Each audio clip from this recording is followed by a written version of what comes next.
département na ye. Et ce département ya Daniel bazalaki misatu pona kozwa makambo ezouta na basatrape po bakomisa epai na mokonzi. Ça rendait un travail facile epai ya roi.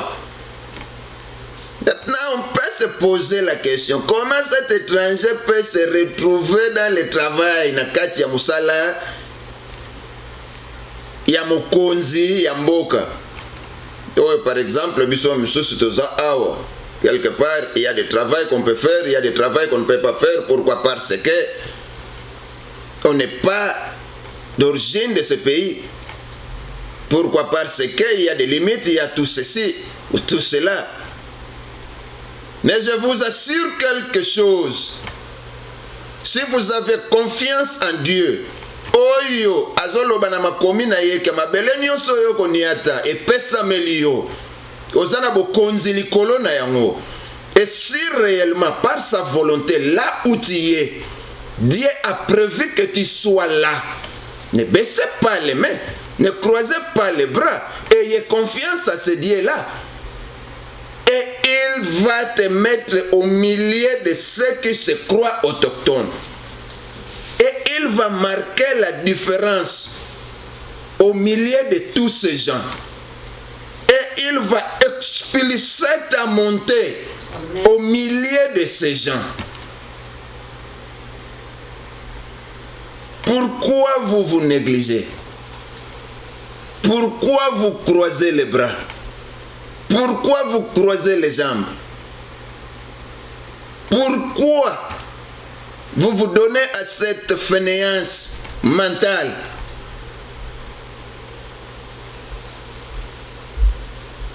C'est pour cela nous faisons voir au peuple de Dieu ces choses afin que nous réveillions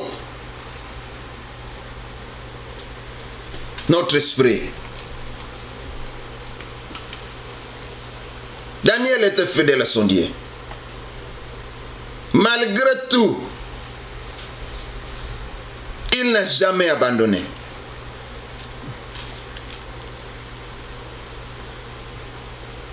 Est-ce que vous pouvez imaginer ce genre de choses? Tozonga dans le chapitre 1er. Dans le verset 8. Tozaka Daniel. Daniel résolut de ne pas se souiller. Pourquoi? Parce que mokonzi apesaki mitindo baluka kati na lisanga ya bayuda oyo bana ya mike ya kitoko ya bwania bakende na ndako ya mokonzi bayekolisa bango babongisa bango pona musala ya mokonzi. Siko kati na lisanga ya batu wana Daniel pe azalaki. Mais siko ya motuya pe ya kokamwa eza nini? Daniel résolut de ne pas se souiller par les mains du roi et que les vins dont le roi buvait, et il pria les chefs des eunuques de ne pas l'obliger à se souiller. Quelle audace! Soki yon nekonanga lelo par exemple. Te yaka kende pa ya Trump, kende pa ya Macron, kende pa ya je ne sais qui, oyo koyeba. Tatsa yo kuna na palais royal ou na palais présidentiel. Pour toi, je crois le fait déjà ya kozala appelé, ça va te perdre tous les sens. Quelque part, nous allons l'appeler privilège. Mais la question ici, un chrétien ne peut jamais se laisser faire devant n'importe quelle circonstance, devant devant n'importe quel privilège autre koki kobenga privilège. Peut-être qu'on mema yo na lisumu, peut-être qu'on dépiste yo, peut-être qu'on mema yo na libungi. Siko tangu yo kotala kaka bolamu, Yesu kotika yo wapi? Soko tali bolamu, vous allez abandonner votre foi. Tango kotala monene ya moto, vous allez abandonner votre foi. Et la Bible nous dit, tokolo bango na langage moko, Daniel azalaki na somo te ya biloko ndako ya roi. Azalaki pe na somo ya komela vin na été. Azalaki pe na somo ya beauté oyo roi banda ko lukela bango bazala nango te. Donc vous comprendrez que depuis le début, Daniel s'abstenait. Pourquoi yo kendaga bon? Pasi ya kozanga kwanga, pasi ya kozanga lipa, to pasi ya kozanga loso.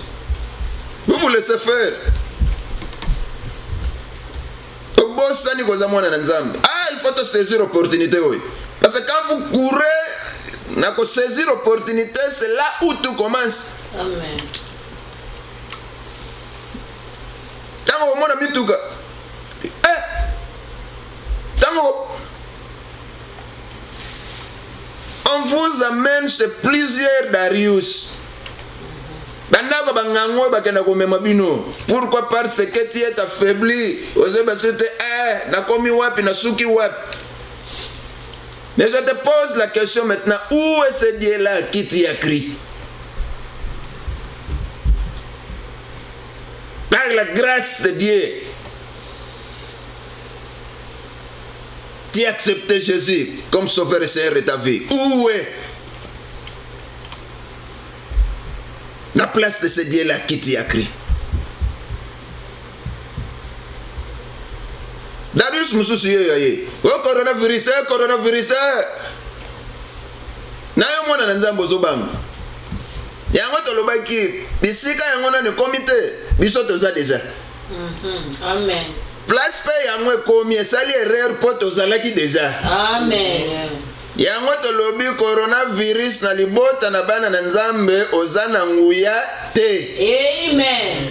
Amen. Si tu es d'accord avec moi, dis Amen. Amen. Et cela soit ainsi dans ta vie, dans la vie de ta famille. Amen.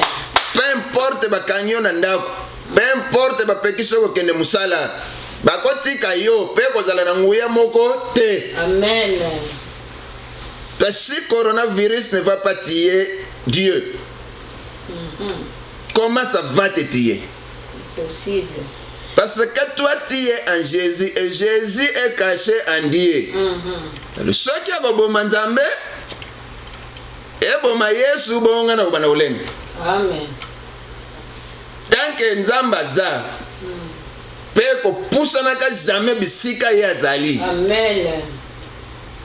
Biso peto za. Kola pambola biso. Amen.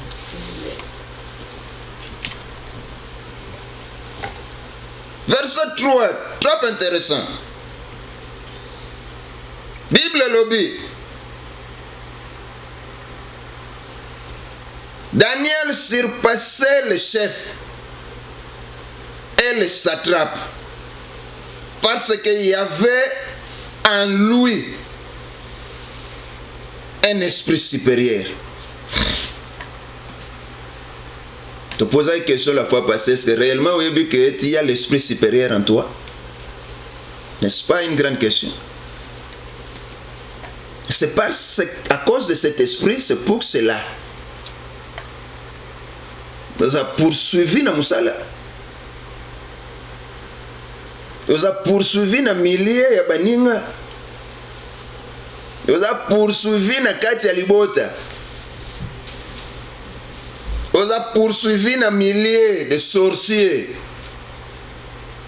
de ce petit Darius-là. Kaka yo bakena kufunda songi saki boy sala ki boy.